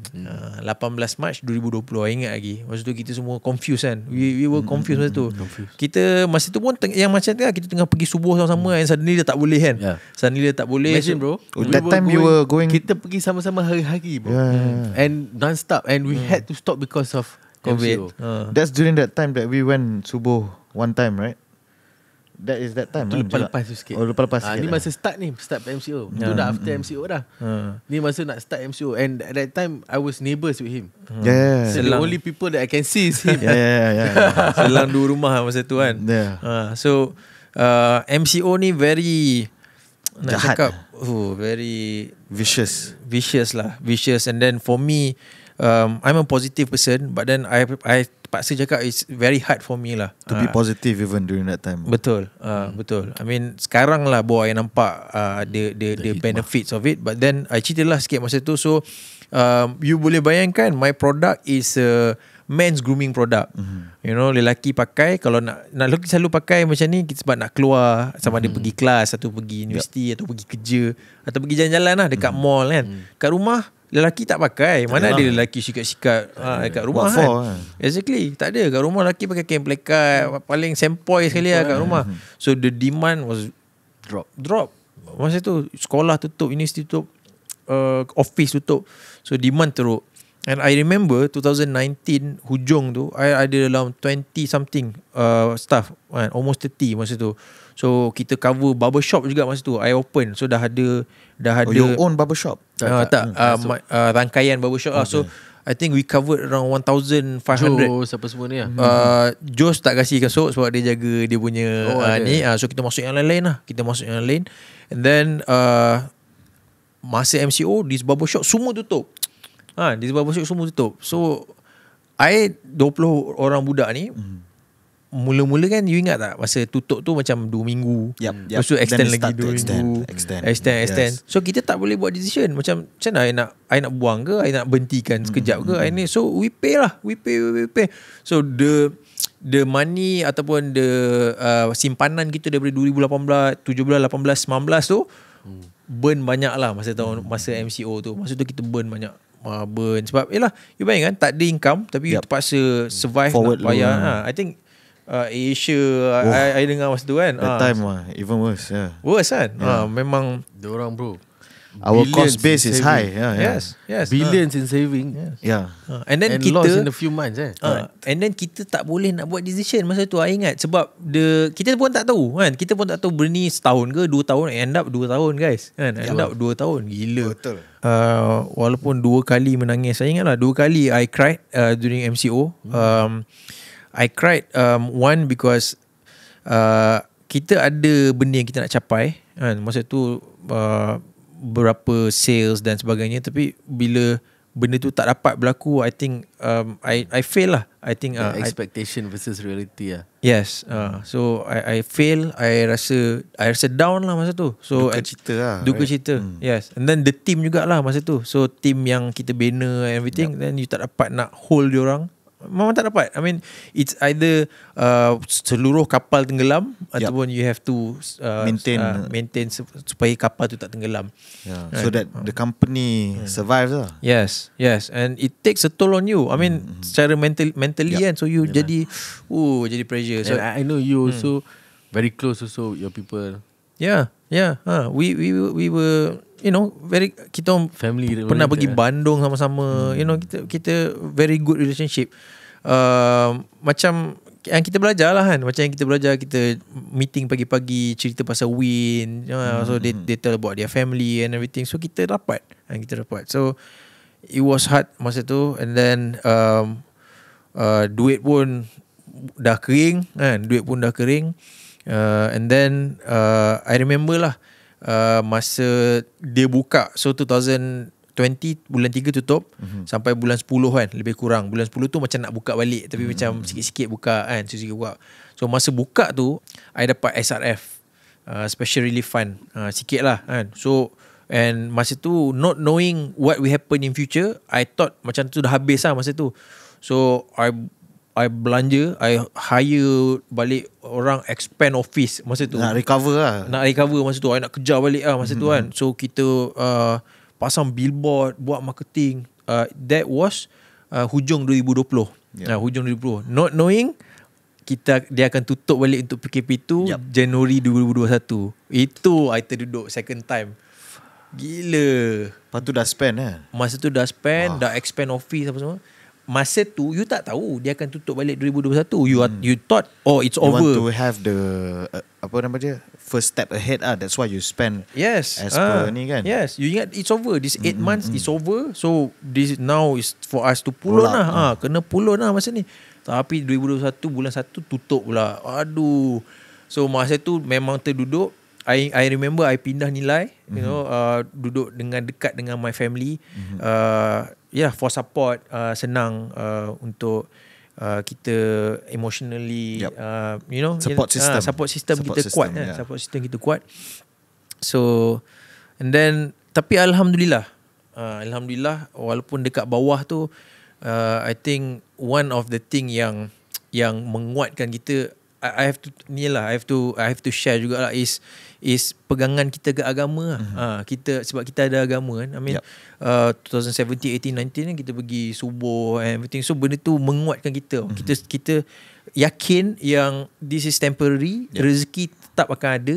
You just have to be patient, sabar, and you tak dapat, you sabar.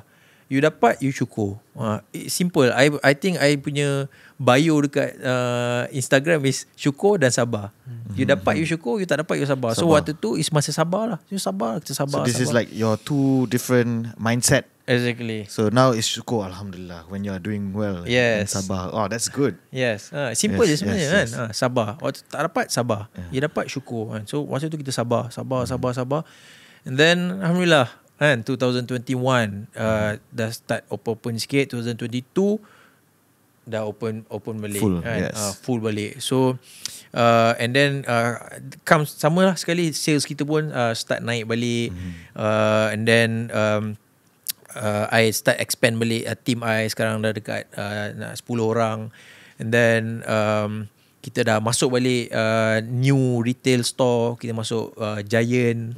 The latest is kita masuk Giant lah, around 40, 50. But with all the previous retail shop, Watson, 7A, do you continue still? Yes. Still continuing? Still continue. Wow. Still survive, alhamdulillah. With the SRF, with the cutting cost dan semuanya, kita survive lah. But all in all, right? I mean, I would like to say, congrats, man. You made it through COVID. Yes. Alhamdulillah. Because it's something super, you know, a lot of businesses died. Yes. Kan? Yes. And you being able to survive Not throughout. Survive And still continue maintaining all your retail, plus adding thriving balik. Yes. And bro, the situation outside is still not fully recovered. Correct. Right? I think Correct. you have managed to come out of it. Yeah. Yes. Okay. Yes, alhamdulillah. 2023 sales figure dah sama macam 2019. Wow. So it's pre-pandemic punya, pre-pandemic levels. Alhamdulillah. Alhamdulillah. Yes. So kita itulah, so exciting times now. Yes. So kita nak naik balik kan. I remember paling latest yang I buat baru-baru ni is I jump on sports. So JDT Lawang Selangor, I ambil billboard, LED billboard masa on JDT, the spot. JDT Lawang Selangor. So benda tu helps lah. I tak pasang lagi billboard dekat tepi jalan, tapi I buat benda-benda macam tu lah. I buat tournament futsal. More engaging activities lah, I guess. Yes. Dan kena dengan target market kita kan. Lelaki tengok bola kan. And then lelaki yang tengok bola ni, you know, selalunya dia orang jaga penampilan macam tu lah. So and I remember also like just to bring back sikit sebelum tu, Right. like masa you tengah, I think zaman kegemilangan jugalah, you ada like people like Hazrul Azrin. Hairul Azrin, yes. Hairul Azrin. Yes, Hairul Azrin. So Maybe you can talk a bit about siapa lagi you work with, and then also you know what are the campaigns yang might be interesting that we can learn from, you know. So Hairul Azrin is throughout 2019 masa MCO lah. So kita masa MCO teruk kan, so kita tak dapat nak betul-betul kerjasama masa tu. Tapi I remember dengan Hairul Azrin ni, I buat something yang kreatif sikit lah. As in kita keluarkan satu produk Hipster Pomade Extreme, kita panggil Hipster Pomade Extreme. Itu kita collab dengan Hairul Azrin. So macam collaboration punya ni lah. Specifically for sports, is it? Yes, it's for macam kalau orang nak pergi extreme punya ni lah, Extreme untuk keluar. So So, he's also known about extreme stuff kan. betul lah, masa tu dia fear factor.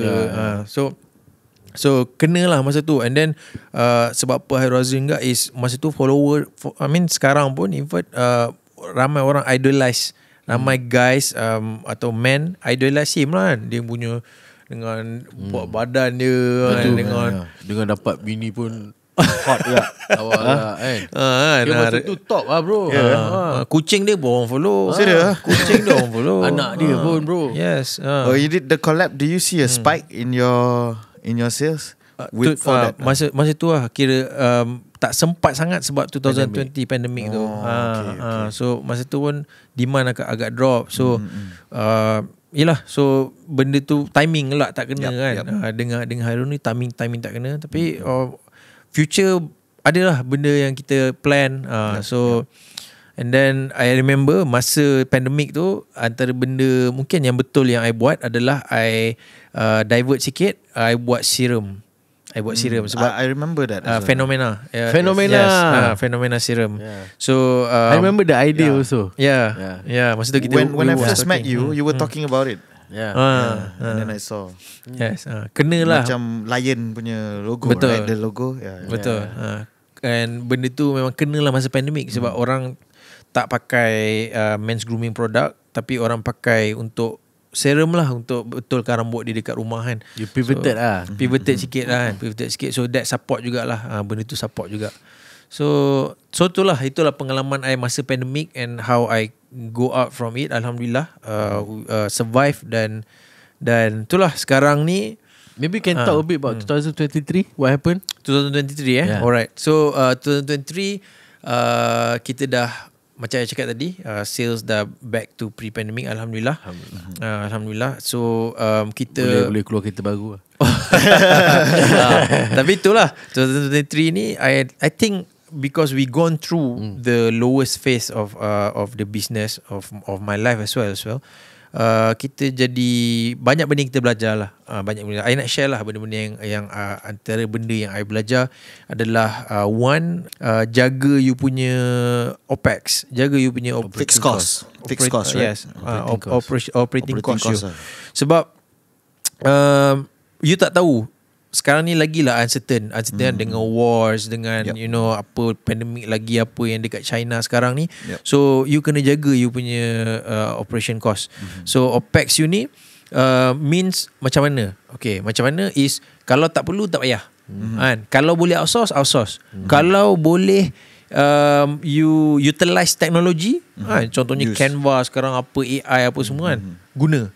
You know, instead of you buat shooting you kena bayar mahal, you guna AI. You guna AI, letak you punya brand. So itu strategi dia, itu yang I belajar sekarang. So you banyak technology utilization. Keep it lean lah. Keep it lean. Apa-apa function, contohnya apa I buat sekarang, I banyak outsource lah a few function dekat dalam company. HR, accounts, adalah yang buat dekat ni, tapi yang kepala managing je lah. Dia just uruskan dokumen lah. Yes. So benda tu buat kita agile lah. Benda tu buat kita agile. And This then is good advice. Yes. And then I belanja dekat expanding the product. So what I do now is dulu kita ada satu je lah line, which is maybe we can apa boleh tunjuk sikit. And I think bro, one of the thing that I really like about Hipster Pomade bro is the product innovation. And I remember telling you few years ago kan, I cakap, "Meh, aku pakai kau punya Hipster Pomade, lepas tu tangan aku nanti ni lah." And I cakap dia, selalu Tia yang kena pakai kan. Lepas tu tiba-tiba they come out with this apa produk. Mungkin boleh tunjuk sikit meh. Yes. So this is the story of listening to your customer lah. No. You really have to listen to your customer. I think ada bayar royalty kat Anda boleh bincang lah. Kita boleh bincang. Feedback and immediately Yes. execute. Yes. So the idea comes sebab tu. Sebab kita punya OG pomade lah kan. OG pomade ni kita kena scoop and then you kena basuh tangan you balik lah sebab tangan you kotor. So Ashraf masa tu beritahu I susah. So I fikir lah, ada few iteration tau I punya fikir tu. I ingat kita buat macam bentuk pump, macam shrink. So kita tarik shrink tu dekat, dia akan keluar dekat tepi-tepi sikat tu. But then I think that is too advanced, mahal sangat pula dia punya cost. So I end up last kali kita a few iteration kita buat yang sistem ni. So dia punya pomade melekat dekat sikat tu, and then you just use this sikat untuk apply pomade tu dekat rambut you. So tangan you tak kotor, lepas tu you ambil sikat you, sikat biasa, lepas tu you terus stylekan rambut you. So this is thank you Ashraf for thank you to you also for listening to the feedback, and at the same time bro, memang I pakai, and this has become my go to punya ni lah. Walaupun I pemalas nak pakai minyak rambut, bini I kadang-kadang stress tengok rambut tapi I think this really help lah. Sebab apa sebab dah handsome Bukan bro, I think leceh bro, leceh tangan kotor apa semua before lah kan. Now ada ni memang much easier lah kan. And then kita tengok sekarang ni pula rambut penyapu kan, apa rambut tahu budak-budak sekarang buat rambut penyapu tu tu. They call it rambut penyapu lah. Macam Halim punya rambut lah. Tu. One of our friends lah rambut dia macam tu. And macam then Johnny Bravo. You know Johnny Bravo? Tapi bukan nampak Johnny Bravo macam Amir. Bukan nampak apa dia tak nampak berkilat, dia nampak matte. Dia punya ni dia nampak tak berkilat. So kita untuk ikut the trend tu kita keluarkan pula hipster dust pomade. So this is this year lah 2023. So this helps jugalah dalam kita punya recovery sales tu kan. Dan dalam recovery sales. So and then we aim to keluarkan lagi a few lah yang ikut trend sekarang. So semua dekat dalam kita punya pipeline lah. Plan. But I think as a company right, even for our brand Mutiara kan, I think the most important is also innovation, especially after 5 years. Kan, after 5 years customer will get like, okay, what's next? Buat takkan nak pakai benda sama je. So when you have options like this kan, sometimes mungkin dia memang pakai OG je, tapi because ni keluar dia beli juga. Creates excitement lah. Excitement and also sometimes dia tengok yang baru punya tapi dia teringat pula the OG punya. Kan? So actually product development and also innovation I think is a key factor juga for a brand sustainability. What do you think? Betul. Sebab setiap produk I sekarang tengah ambil MBA dekat UKM. So after pandemic I think I have to keep learning. So I dah learn dengan mentor-mentor sebelum ni. I try nak learn pula dekat academic punya side. So they call it product life cycle kan. Produk saya akan ada life cycle dia. So I think the OG tu life cycle dia dah start plateau, dah start stagnant. So it's time for you to keluarkan new product. So kat situ I belajar lah semua dia lah product life cycle. Tapi I sebenarnya ambil MBA ni specialize on financing lah. Finance. Sebab I background geology. So kita nak tahu juga on the other side kan, finance. And then I banyak apply juga apa yang I belajar dekat MBA kepada Hipster Pomade kan, kepada Hipster Pomade. So and then paling barulah I think yang I kena share juga adalah I dapat usahawan terbaik Negeri Sembilan.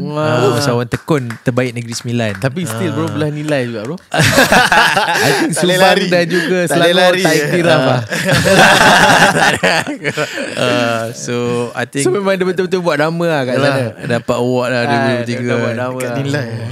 Okay, you pergi nilai you superstar. Happy lah. Masya-Allah. Congratulations. Alhamdulillah. And I think not just that, I remember also you won one of the biggest award in Malaysia punya business community, which is SME Top 100. Yeah, top 50. Top 50. Top 50. Top 50 Yes. dia bagi lagi tinggi Top 50. Kan? And I remember Yes. you pun masa tu capap juga. Yeah. Ambil gambar tengah-tengah kan. Betul. I remember, okay. So dia cerita dia top 50 company. And my company masa tu dalam nombor 40 lebih je. Nombor 40 lebih. So the whole 50 pemenang, 50 orang pemenang semua duduk dekat atas pentas. So yang 40 ni sebenarnya kat belakang lah. And then menteri kat depan, yang nombor 1 sampai 10 is the first layer lah. So okay, tapi bila dia cakap okay, now it's time for wartawan tangkap gambar. Wartawan tangkap gambar. Oh, I dengar wartawan tangkap gambar, I terus pergi sebelah menteri tu. Sebelah menteri, I hug menteri tu kan, sebelah tu. Macam I pemenang nombor 1. Orang semua macam, mana mamak ni datang ni kan. Tapi I think you have to take that still the opportunity. Yeah, the opportunity. And then pak keluar surat khabar, gambar I dengan menteri sebelah. Menteri usahawan masa tu kan. So macam tu lah benda-benda yang But I think that is one of the top recognition lah kan. Yes.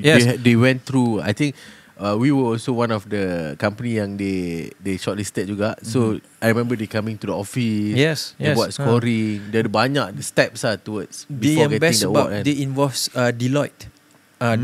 So dia tengok on the finance, on the accounts and finance, audited yes, properly lah. Yes, and then on the marketing, on the branding side pun dia tengok juga. So both side.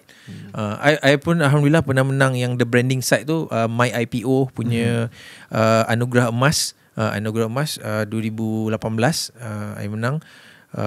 Previous yang menang I think Proton pernah menang. So all these big how do brands. you guys, like both of you, right, like actually get like they contacted you ke, or you know what I mean? Capap jugalah. Capap juga. Capap juga. You have to be you have to be in their radar.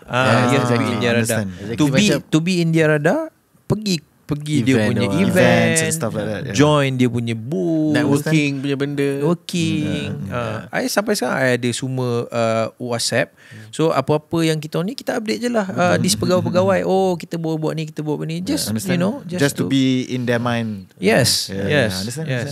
Because they have the facilities to help, and they have the avenue to help also, especially you know, lepas masa pandemic pun they were doing so much kan. Yes. So Yes.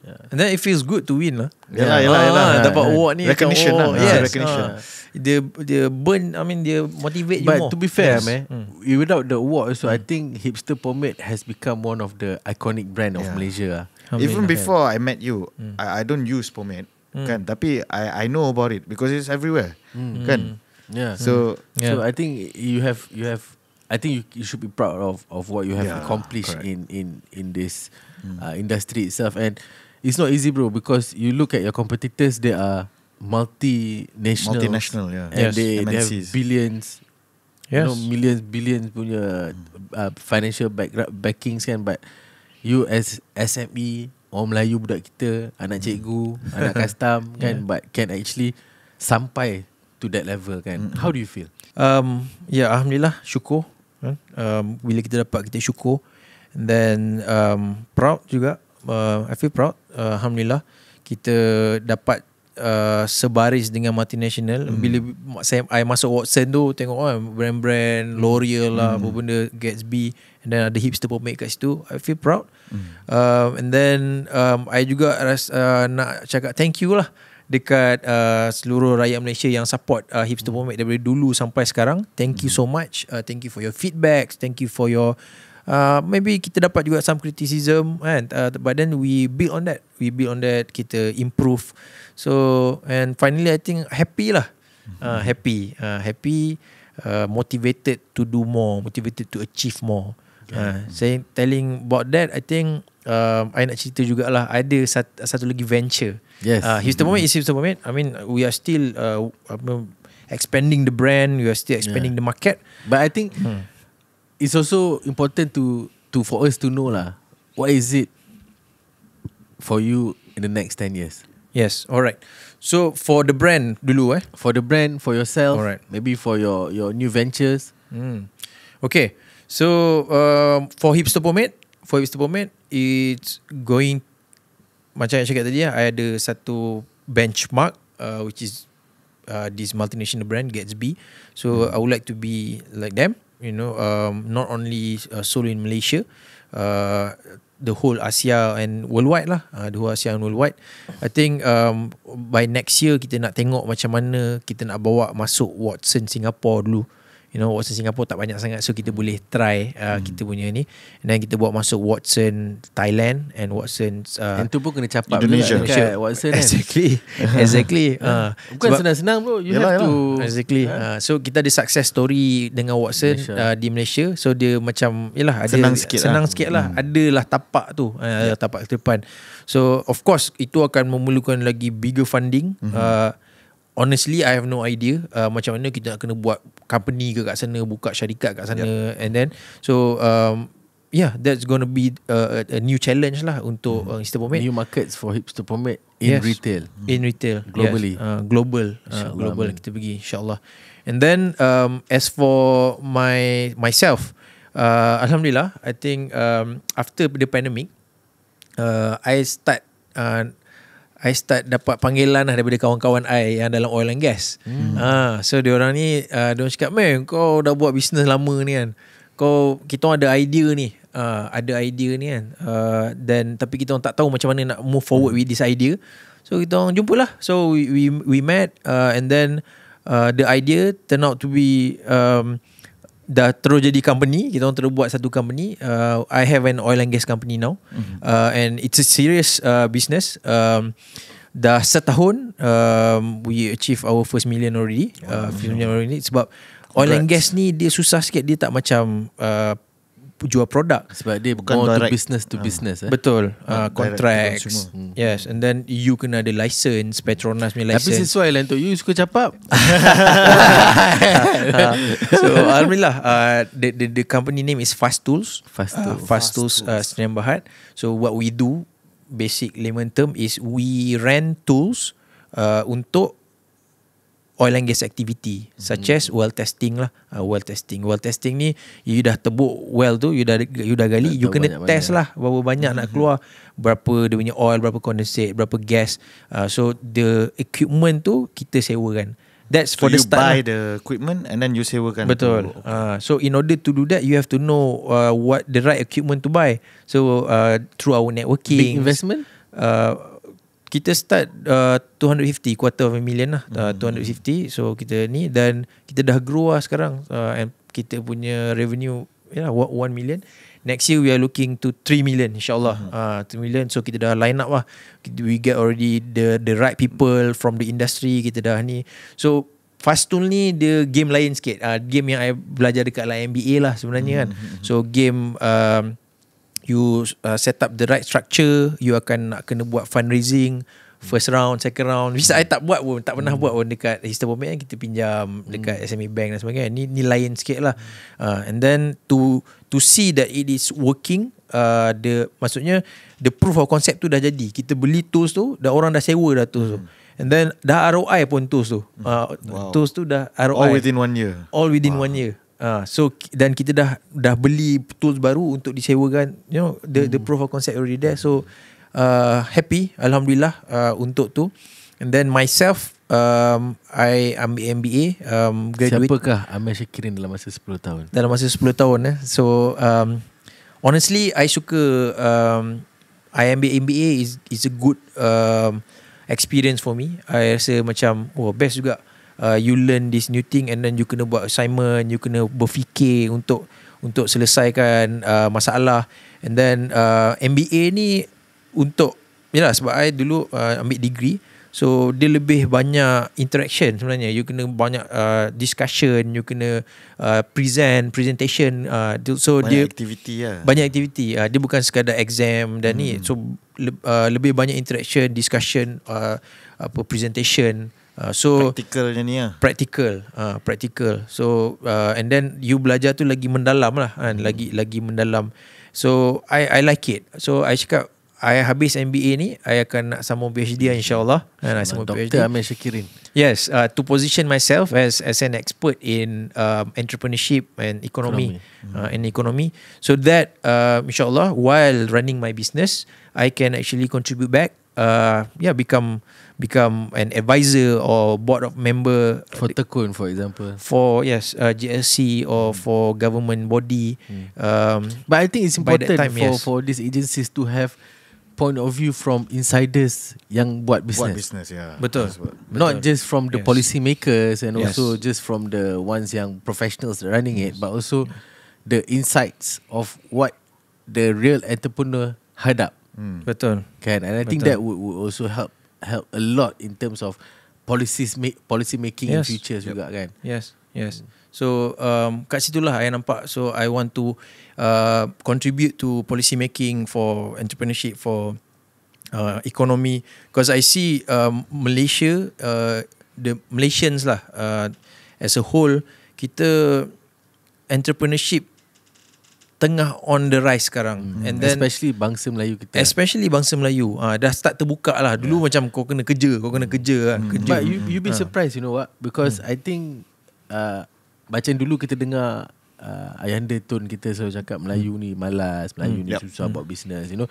But I think this was in the past. Yeah. You know, in reality Be surprised is nowadays. today, bro. Like even for us changing. in Titan, there's like over 300 companies all making over. In Titan 300. Yeah. 300. I mean when we were in Titan kan more than 300 Kita punya companies. circle tu 300 orang. 300 orang, And all of them Melayu, bro. Budak-budak kampung, budak-budak biasa and making Millions. 50 million. Yes. Yang buat 10-50 million a year, maybe like I don't know 30-50 company, you know. Yes. So Crazy is more exposure lah kan. and actually Now- I think it has the Melayu punya culture ni pun dah start berubah. And you can see more people like Amir for example yang dah ada that discipline. Yes, dulu mungkin kita tak ada this in our blood, but we learn from the Starting to- experience and starting to. And I think today is important also for more younger generation untuk tahu benda ni and untuk tak takut untuk nak pergi cuba Betul. on entrepreneurship. Yes. But I think important to have mentor and the right circle also. Yes. I think I nak add to that. I suka nampak Tun cakap malas ni sebenarnya is a reverse psychology lah. Betul. Dia nak cabar kita sebenarnya. Dia nak cabar kita. So bila I dengar tu I akan jadi terbakar. Jadi terbakar. Panas So I lah. think that's what I think Tun want. Bukannya macam kita terima dan macam you know be sad. Aku malas tak. And that's Sebenarnya- the glass half empty lah. Yes. So bila dengar tu, oh no, Melayu tak lah. So it's reverse psychology juga. And then betul sekarang ni budak-budak dah semakin berani, especially sebab ada TikTok, sebab ada social media, and it's good. It's good. Cuma sikit nasihat lah. Cuma sikit nasihat is it's sama je macam kerja. Dia akan ada cabaran, of course. Dia akan ada cabaran. So bila cabaran, apa you buat? Dua. Syukur, sabar. You know, kalau you tengah Actually I really like your Syukur Sabar ni. Yeah. it's simple concept. Because I hold on to you know this guy Tony Robbins kan. Yes. He said you can only be in two state, which is one suffering state, another one beautiful state. Tapi tu westernized dah. Yes. This one is Islamic punya Syukur Sabar. It's exactly the same thing. Yes. Yeah. I learned something new today. Nice. Yeah. Yeah, Syukur Sabar. Yeah. So cabaran akan datang, you sabar. Yeah. You sabar, you bertahan, you ni. You menang, you know sales you naik and everything, you syukur. Don't lose yourself. Don't lose yourself. You are So tak ada lah nombor 2 ke? dia jodoh ni kita tak tahu. Jodoh ni kita tak tahu. Alex tengah tengok ni bro. Dia dah ditulis dia dah ditulis sebelum kita lahir lagi. So tapi Ni Amir Tega ke? tak. Tapi dari segi niat tu tak ada lah. Ni I cakap lah kan. Niat tu tak ada. Because I think But you I'm never happy. know kan. Yeah, but you never know. I mean susah nak cakap kan. And I think back to selain daripada nak in the 10 years you cakap you nak jadi advisor ekonomi, anything else you want to add? I think I akan in the next 10 year I akan banyak lagi spend dekat agama kot. I think it's time juga untuk I prepare for my biggest investment, Which is the kids. which is akhirat. Which is akhirat. The biggest investment. I mean I belajar MBA kan, kita belajar pasal investment ni kan. ROI paling besar dia punya compounding apa semua kan. But that is forever. Forever, yeah. Forever. It's not like 60 years, 70 years. So kalau you betul-betul a person yang value ataupun you cakap you long term thinking, you punya thinking you betul-betul long term, that is the longest. Correct. Because it's forever. And so maybe more to that juga. Maybe more to that.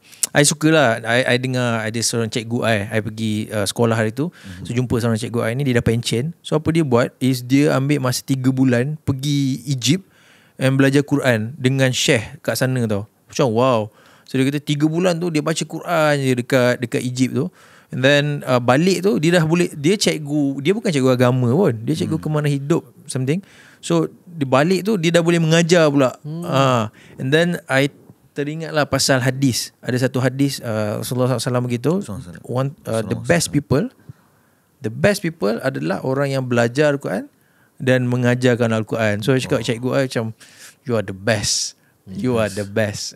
So insyaAllah that's what I'm looking forward to for that as well. Yes. What about Yes. Hipster Pomade? Are you going to hold on to Hipster Pomade until you die?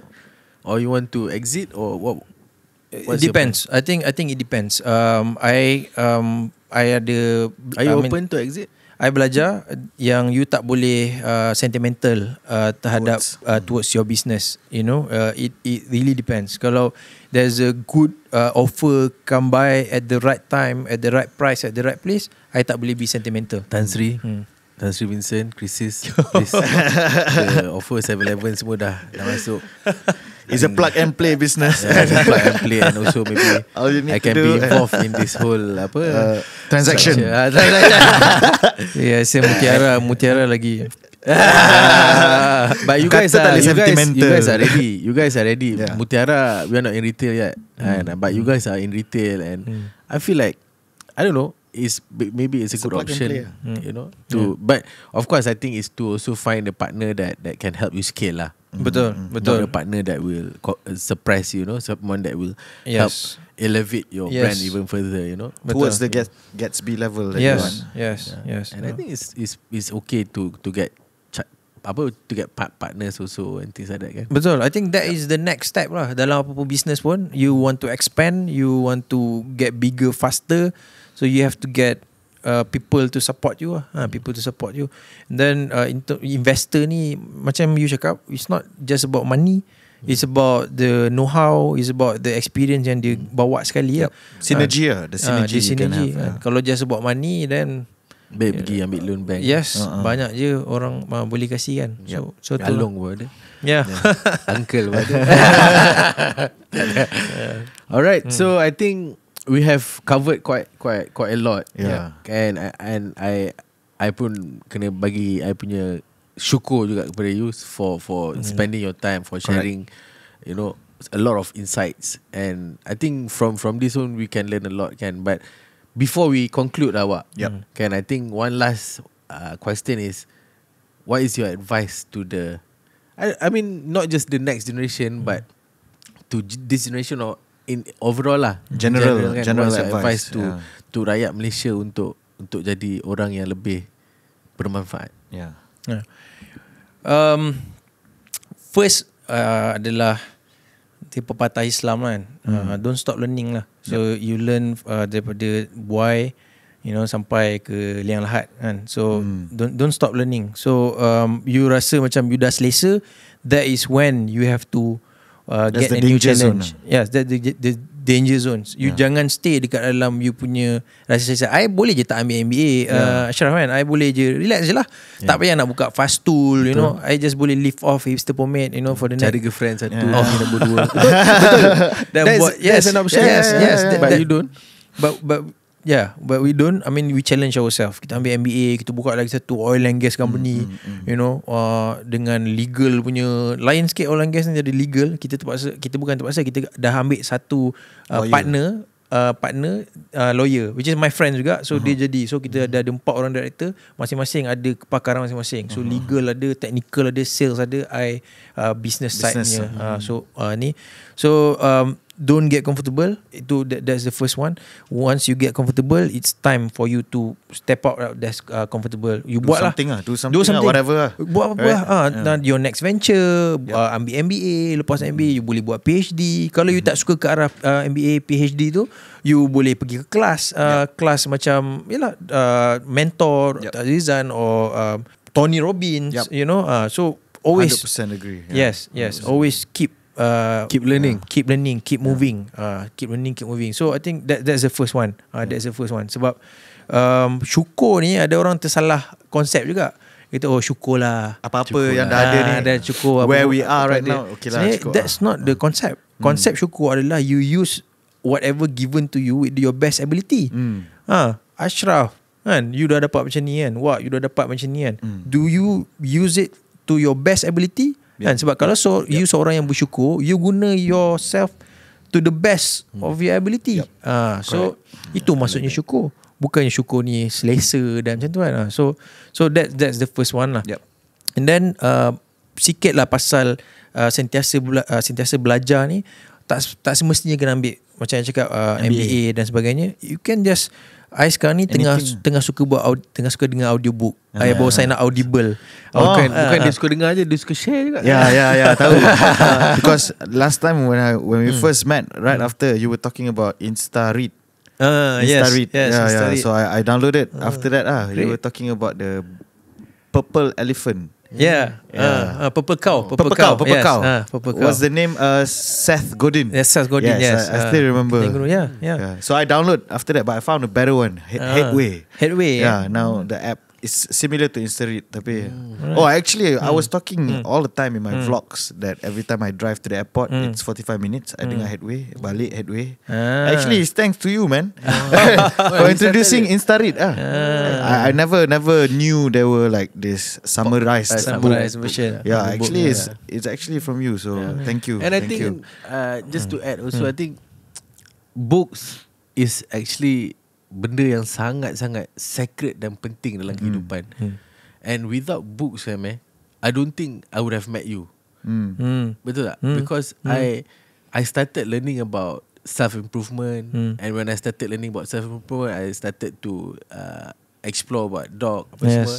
And from there I started to get to know you. What was the book yang you baca? Think and Grow Rich. Think and Grow Rich. Yes. So, to legend tu. To legend buku lah. Stuff. So I think that also buka you punya mind. Yes. Because you think that life is so hard, but actually there are like hundreds of people or thousands of people that has made it. Yes. And it's based on books. And there's Actually a structure to it. Experience of others shared in Yeah. a comprehensive And that's concise, also, to be honest, why I wanted to do this podcast also, because I feel like in books, yes, you can learn, but also a lot of people like audio, a lot of people like visuals. Yes. So by having real people telling their own story, and most of these stories are all based on books juga, betul Yes. tak? Yes. Based Yes. on the principles of the books yang we write juga. Yes. Kan? Yes. So I think sebenarnya betul dulu Tones dia buat banyak campaign suka membaca apa semua kan. Yes. That is very important because once you start reading, you start exploring more and your mind Ideas lah. your You get mind ideas, akan right? expand, and that is actually the real key to success. Betul lah, itulah kunci dia, betul Yes. tak? Yes. Kalau Current reads is 5am club. okay, patut 5am club. So I tengah patut nak start balik kan ni. tengah nak start balik. And then best lah, dia kan penceritaan 5am club ni dia lain. Dia bukan macam buku straightforward. Dia cerita macam novel, macam novel. Tapi satu lagi lah yang saya nak share pasal belajar ni ataupun pasal audiobook ni. I perasan kadang-kadang bila I dengar audiobook ni, ada hari atau ada masa yang I akan macam really fokus dekat apa yang the audiobook tengah cerita lah kan. Tengah okay, kita fikir pasal tu. Tapi ada juga situation yang audiobook ni terbuka je, tapi otak I tengah selesaikan masalah lain. Sebab apa tau? Sebab mind kita always nak away daripada benda yang paling susah. Yes, correct. So bila kita on audiobook, dia tak nak dengar audiobook ni. Otak kita tak nak dengar. So otak kita akan start solve isu-isu kat office, isu-isu ni sambil audiobook tu terpasang. Tapi kalau kita tak pasang audiobook tu, tak ada pula. Tak ada. Otak kita tak ada nak lari ke mana-mana. Mula fikir langit, bulan, bintang, fikir mana. So satu is you learn from the audiobook, tapi ada masa-masa sebenarnya otak kita nak lari daripada audiobook tu, ataupun nak lari daripada MBA, nak lari daripada PhD tu, dia selesaikan masalah yang lebih mudah. Yang lebih mudah, which is kalau tak ada MBA, tak ada PhD, tak ada audiobook ni, you takkan selesai pun masalah tu. So dia jadi macam satu push factor untuk you selesaikan masalah tu. So itu magic dia lah, I nampak. So both way pun, kalau you dengar audiobook, you tak dengar pun, both way you akan win. So that is, I betul think, lah apa kau cakap. Memang betul net bro.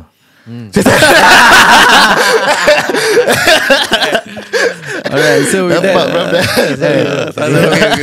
with that, I think we have heard a lot from you, Amir, and again, I would like to thank you so much for being here in our podcast Apa Cerita.